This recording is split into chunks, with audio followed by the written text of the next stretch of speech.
राधे राधे। राधे राधे महाराज जी। गुरुजी, क्या मैं जब अकेले कोई धार्मिक कार्य या यात्रा करता हूँ ड्यूटी के दौरान, तो क्या उसमें मुझे ये कहना क्या चाह रहे हैं कि इनकी पत्नी कहती है कि मुझे साथ नहीं लेके जाओगे तो तुम्हें फल नहीं मिलेगा, ऐसा? नहीं इसका नहीं, भाव पत्नी को तो फल मिलेगा ही, और आपको भी फल। किसका है? हाँ, तो उसको तो फल मिलेगा, वो जाए या ना जाए।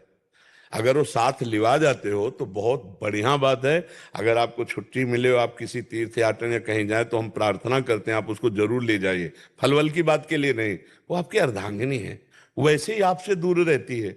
तो कम से कम जब कभी ऐसा अवसर मिले, अगर उसे साथ आप दर्शन के लिए ले जाएंगे, उसको सुख मिलेगा, उसको आपके सानिध्य का सुख मिलेगा। और फल की बात तो जो आप करेंगे, आपने पाणी ग्रहण लिया है, वो अर्धांगिनी आधे फल का अधिकारी अपने आप है। वो अगर जाए रुचि तो अच्छी बात, और ना भी जाए तो उसे आधा फल मिलेगा। तो आपको फल तो मिलेगा ही, पर अर्धांगिनी वो उसको जरूर मिलेगा। मेरा इसी से इनके प्रश्न से जुड़ा हुआ था। जी जी। मुझे ऐसा लगता है कि पत्नी के कर्म से आदमी ठीक रास्ते पर आ जाता है, ठीक रहता है। दोनों का देखो, पहिया दोनों जो गाड़ी के हैं वो अपना अपना अधिकार सही रखते हैं। अगर एक भी पहिया छोटा बड़ा हो जाए तो हमें लगता है गाड़ी का बैलेंस बिगड़ जाएगा। पति और पत्नी दोनों का योग गृहस्थी चलाने में बहुत जोर का है।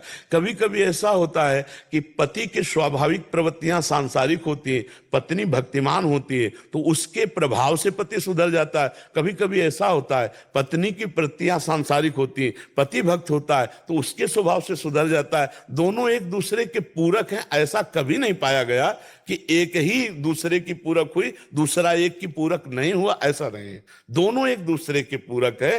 क्योंकि सृष्टि में जब आप देखेंगे तो बहुत से ऐसे लोग मिलेंगे जिनकी पत्नी का स्वभाव पति के स्वभाव से बदला है। कई ऐसी पत्नियां हैं जो अपने बिगड़ेल पतियों के व्यसन आदि छुड़वाकर उनको भक्ति मार्ग में बढ़ाया। तो हमें लगता है दोनों पूरक हैं, दोनों एक दूसरे के पूरक है।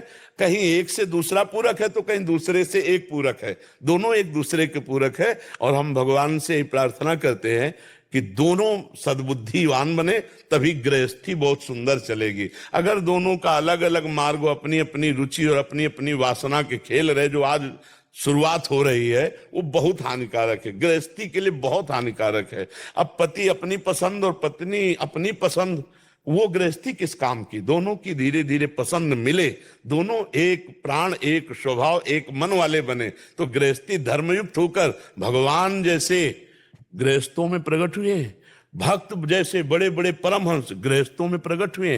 वो गृहस्थी धन्य है जिनके यहाँ भगवत भक्ति हो रही है, जिनके यहाँ महाभागवत संतजन पधारते हैं, चाहे पुत्र रूप में या अतिथि रूप में। जीवन धन्य है उनका। और वो गृहस्थी क्या कि घर गए और कलह अशांति शुरू, वो तो नरक समझो गृहस्थी। और आजकल के जो बच्चे हैं वो इसी स्वभाव से युक्त हो रहे हैं। जो गर्लफ्रेंड बॉयफ्रेंड ब्रेकअप और फिर दूसरा बॉयफ्रेंड गर्लफ्रेंड, इनके स्वभाव क्या होंगे? बहुत चंचल, इंद्रियों के बहुत गलत संस्कार पड़ रहे हैं।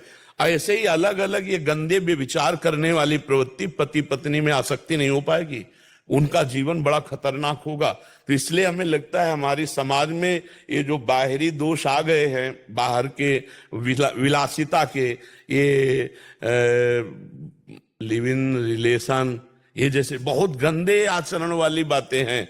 पहले होता था कि माता पिता बच्ची को पवित्र बच्चे को ब्याह संस्कार पाणी ग्रहण, और वो आजीवन निर्वाह करते थे।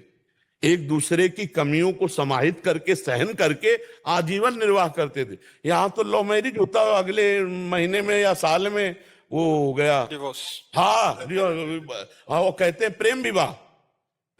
तो बहुत अब जो गृहस्थी है बहुत संभाल के चलाने लायक है, क्योंकि नए नए जो बच्चे हैं उनके संस्कार बहुत गलत हो रहे हैं, चरित्रहीनता बढ़ती जा रही है। तो गृहस्थी में बड़ा समस्या है, चरित्रहीनता बहुत बड़ी समस्या है, और वो बढ़ती चली जा रही है, हमारे समाज में बढ़ती चली जा रही है। ये मतलब कभी कभी हम इस बात से बहुत दुखी होते हैं कि हमारे समाज में चरित्रहीनता बढ़ती चली जा रही है। एक उसमें हमने पढ़ा था, हमें ज्यादा अंग्रेजी तो आती नहीं, उसमें पढ़ा था कि अगर रुपया चला गया तो कुछ नहीं गया। Money is loss, nothing is loss, और health is loss, something is loss, और character is loss, everything loss. अगर चरित्र चला गया, और आज की समाज की सोच उल्टा चलो।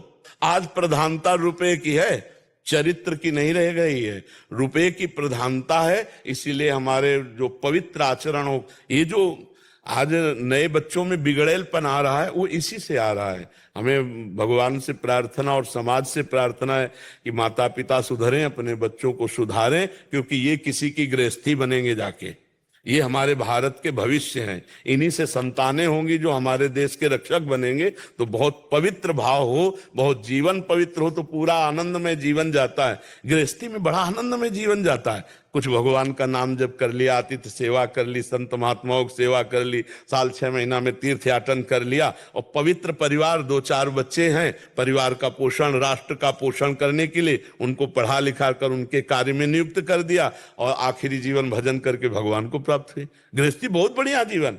विरक्ति जीवन तो खुले मैदान का युद्ध है। पूरे जीवन 50 साल बाबागिरी बहुत सच्चाई से की, और 5 मिनट में भ्रष्ट हो गए तो 50 साल में पानी फिर गया? नहीं फिर गया, पूरे जीवन में पानी फिर जाएगा। तो गृहस्थी धर्म से भजन करते हुए भगवत प्राप्ति सरल है, और बाबा जी बनकर भजन करके बहुत कठिन है, बहुत कठिन है। साल 2 साल मन को मार के, पूरे जीवन मन को मार के रहना है। कोई मनोरंजन संसार का नहीं है, कोई अपना नहीं, भगवान के सिवा कोई अपना नहीं। कैसा है जीवन? वो तो मतलब जब प्रकाश होता है तो आप लोगों को लगता है कि यार क्या मस्ती है बाबागिरी। पीछे का जीवन देखो, बाबा जी का जो जीवन असलियत में व्यतीत होता है वो जीवन बिल्कुल तलवार की धार का होता है। 1 मिनट चूक हो गई तो पूरा जीवन बर्बाद हो गया। ये खेल है बाबागिरी। 1 मिनट अगर चूक हुई तो पूरा जीवन बर्बाद हो गया।